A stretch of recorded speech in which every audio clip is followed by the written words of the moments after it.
कदमपाडा ते माळशेज घाट महामार्ग रस्त्याचं काम चालू असताना ठेकेदार यांनी 2 महिन्यांपूर्वी टोकावडे नाक्यावर खोदून ठेवलं असल्यानं टोकावडे बाजारपेठ ओस पडली आहे। गेल्या 2 महिन्यांपासून टोकावडे नाक्यावरील बाजारपेठ ओस पडली असल्यानं व्यापारी वर्ग संकटात सापडला असून नाक्यावर रस्ता खोदून ठेवून ठेकेदार यांनी आपल्या मशीन पोटगाव जंगलात नेऊन ठेवल्यात, तर काही मशीन माळशेज घाटात आहे। मात्र नाक्यावर खड्ड्यांचं साम्राज्य पसरून ठेकेदार काय साध्य करतात हे, त्यामुळे नाक्यावरील बाजारपेठमधील रस्ता त्वरित करण्यात यावा, नाहीतर येत्या 2 दिवसात रास्ता रोको आंदोलन करण्यात येईल याची नोंद ठेकेदारांनी घ्यावी अशी मागणी व्यापारी वर्गातून होतीये। न्यूज रिपोर्टर राजेश भांगे, आज 24 तास, ठाणे।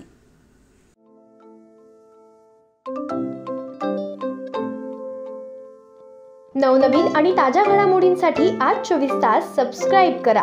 त्याचबरोबर बेल आयकॉनवर क्लिक करा आणि मिळवा आमच्या बातम्यांच्या नोटिफिकेशन्स। तसेच आज 24 तासची प्रत्येक बातमी आपल्याला कशी वाटली हे कळवा, लाईक करून, कमेंट करून आणि आमच्या बातम्या शेअर सुद्धा करा।